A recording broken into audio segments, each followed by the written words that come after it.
நண்பர்கள் அனைவருக்கும் காலை மாலை மதிய வணக்கங்களை தெரிவித்துக் கொள்வது உங்கள் நண்பன் அருண். இந்த வீடியோவில் நம்ம எதை பற்றி பார்க்க போகிறோம் அப்படின்னா, நம்மளோட சப்ஸ்கிரைபர் ஒருத்தருக்கு வந்து மிகப்பெரிய ஸ்கேம் ஒன்று நடந்திருக்கு. அவர் ஏமாற்றப்பட்டிருக்காரு. ஸோ அது என்ன அப்படிங்கிறத பற்றி டீட்டெயிலாக அந்த வீடியோவில் பார்க்க போகிறோம். ஸோ தயவுசெய்து வீடியோவை கடைசி வரைக்கும் பாருங்கள். இன்னும் இது மாதிரி நிறைய ஏமாத்துறாங்க. ஸோ இந்த மாதிரிலாம் நீங்கள் ஏமாறாமல் இருக்கணும் அப்படின்னா தயவுசெய்து நீங்கள் அந்த வீடியோவை கடைசி வரைக்கும் பாருங்கள். அதுக்கு முன்னாடி இந்த ஆடியோவை கேட்டு வந்துருங்க. ஒரு புது விதமாக ஒரு டீமாக இருக்காங்க ப்ரோ. ஒரிஜினலாகவே ஒரு மெயின் ஏஜென்ட்டை கொடுத்து அப்ளை பண்ணி எம்ஓஎம் வெப்சைட்டில் ஷோ ஆயிடுச்சு, அப்ரூவல்லாம் ஆயிடுச்சு. நீங்கள் எங்கள்கிட்ட வந்து காசை வாங்கிக்கிட்டு அவங்கள்ட்ட ஒரு மெயின் ஏஜென்ட்டை ஒரு 50,000 பணத்தை கொடுத்துட்டு அவங்கள்ட்ட வந்து அந்த ஃபஸ்ட்டு பேஜ் காப்பியை மட்டும் வாங்கி அதில் இருக்க பின் நம்பரு, கம்மி டீட்டெயில்ஸு, மிச்சம் எல்லாத்தையும் எடுத்துகிட்டு போயிட்டு அவங்களாம் ஒரு ஃபேக் ஐபி க்ரியேட் பண்ணி எடிட் பண்ணி அதில் போட்டு எங்கள்கிட்ட ஒரிஜினல் ஐபி மாதிரி கொடுத்துட்டாங்க. நாங்கள் இதை கிராஸ் வெரிஃபிகேஷன் பண்ண முடியாதுல்ல. நாங்கள் எப்படி சொல்கிறதுனா, ஆன்லைனில் செக் பண்ணி பார்த்தா ஸ்டேட்டஸே அப்ரூவல் இருக்குது. சரி இதான் ஐபின்னு நினச்சிட்டு நாங்கள் சரி ஓகே பின் நம்பர் போட்டு செக் பண்ணாலும் இதே அப்ரூவல் தான் வருது. இதுக்கு மேலே இதான் ஓகே அப்படின்னு சொல்லி நாங்களும் வெரிஃபிகேஷன் பண்ணிவிட்டு பணத்தை கட்டிட்டோம்.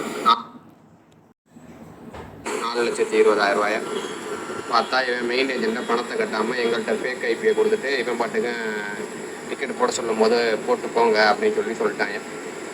கடைசியாக பார்த்தீங்கன்னா பெரம்பலூர்லேருந்து மெயின் ஏஜென்ட் அங்கேருந்து கிளம்பி எங்களோட பாஸ்போர்ட் அட்ரஸை கண்டுபிடிச்சி நேராக ஊருக்கு வந்து இந்த மாதிரி டீட்டெயில் சொன்னதுக்கப்புறம் தான் எங்களுக்கு இவ்வளோ டீட்டெயில் தெரிவிக்கிறோம். சரி பேங்க் டீட்டெயிலு எல்லாமே அட்ரஸோடு கொடுத்துருக்கோம். சரி நாங்களும் எந்த ஒரு இதுவும் இல்லாமல் ஆளை பார்க்காம பணத்தை அக்கௌண்ட் ட்ரான்ஸ்ஃபர் பண்ணி கொடுத்தோம். நாங்கள் அந்த அட்ரஸ் போய் பார்த்தா அவங்க அந்த சொந்த ஊரில் இருந்து 6 வருஷமாக ஆயிடுச்சேன் ஊரை விட்டு காலி பண்ணி. இப்போ ஆவுதாருக்கு ஊரில் இருக்கேன் சொல்லி டீட்டெயில் கிடைக்கிது. போலீஸ் ஸ்டேஷன்லேயும் கம்ப்ளைண்ட் கொடுத்துருக்கான். நம்ம ஒரு இம்ப்ரூவ்மெண்ட் இருக்கிறோம். எல்லா வகையிலையும் நம்ப வைக்கிற மாதிரி இது பண்ணி நல்லா காசை ஏமாற்றி இருக்கிறோம். நான் எப்படியாவது ஒரு வீடியோ போடுங்க ஃபோட்டோவோட போட்டு வீடியோ போட்டு விடுங்க. ஸோ இந்த ஆடியோவை தெளிவாக கேட்டிருப்பீங்கன்னு நினைக்கிறேன். ஸோ எப்படி ஏமாத்துறாங்கன்னு பாருங்கள். கிட்டத்தட்ட 4.25 லட்சத்துக்கு மேலே அவர் லாஸ் ஆகிட்டார்.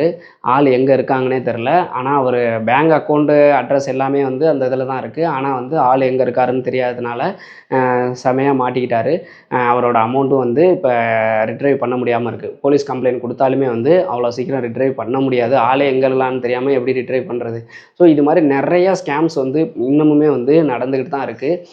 இதெல்லாம் நம்ம எதிர்பார்க்கவே முடியாது பாருங்கள். ஏன்னு கேட்டிங்கன்னா, இவர் சொல்கிற மாதிரி பார்த்தா ஐபி நம்ம எம்ஓஎம் வெப்சைட்டில் செக் பண்ணால் கரண்டில் காமிக்கும், வேலிட்னு காமிக்கும். அப்போ வேலிட்னு காமிக்கிறப்ப இவங்க நம்பி பணம் கட்டுறாங்க. இன்னும் ஒரு சில பேர் உங்கள் பேரில் ஐபியெல்லாம் போட்டு எடுத்துடுறாங்க. எடுத்துட்டு அதாவது இந்த ஏமாத்துறது ஃபுல்லாமே இந்த இடைத்தரகர்கள்னு சப் ஏஜென்ட் சொல்லுவாங்க பார்த்தீங்கன்னா, இவங்க தான் ஏமாத்துறாங்க. ஐபியெல்லாம் உங்கள் பேரில் போட்டு எடுத்துடுறாங்க.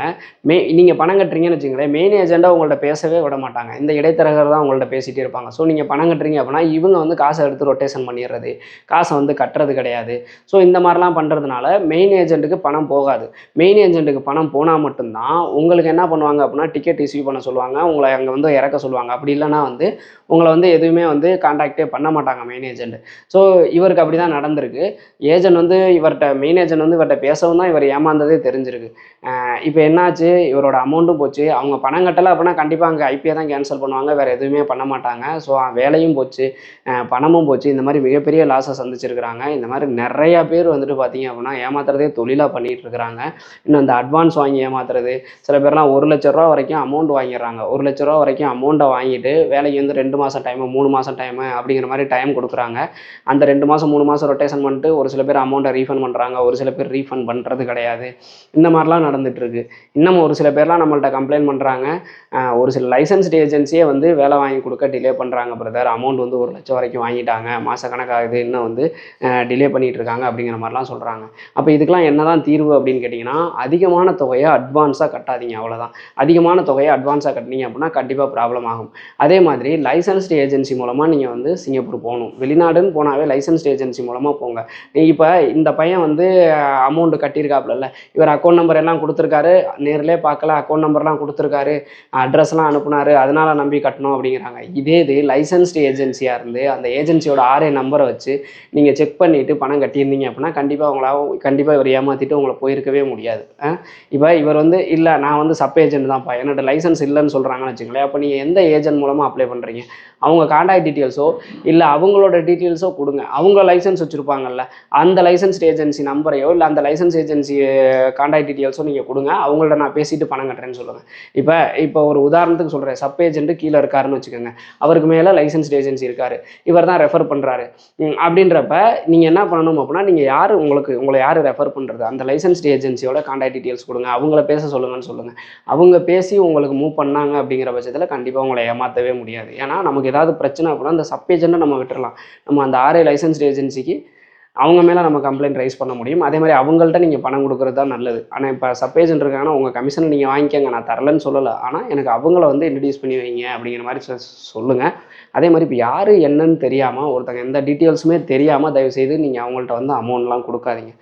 ஒரு சில பேர்லாம் என்ன பண்ணுறாங்கன்னா, 1-2 பேர் நல்லபடியாக அனுப்புகிறாங்க, 3வது ஆளை ஏமாற்றிடுறாங்க.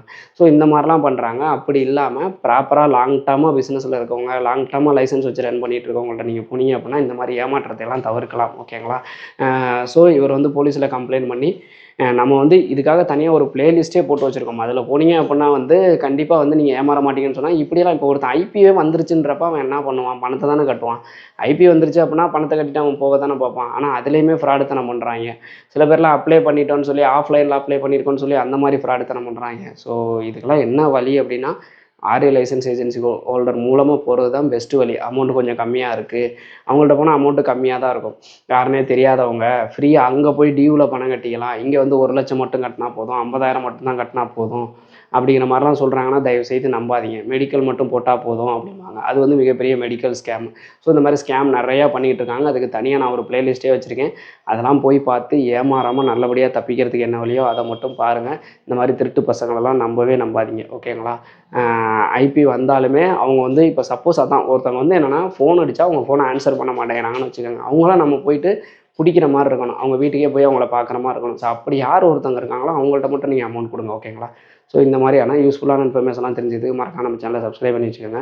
இந்த 2026 அதிகமாக யாரும் ஏமாறக்கூடாது. லட்சக்கணக்கில் கோடிக்கணக்கில் நிறைய பேர் வந்து ஏமாற்றிக்கிட்டு இருக்கிறாங்க, ஏமாந்துக்கிட்டு இருக்காங்க. ஸோ வெளிநாடு போகிறத பொறுத்த வரைக்கும் தயவுசெய்து ஏமாந்துடாதீங்கப்பா. ஓகேங்களா?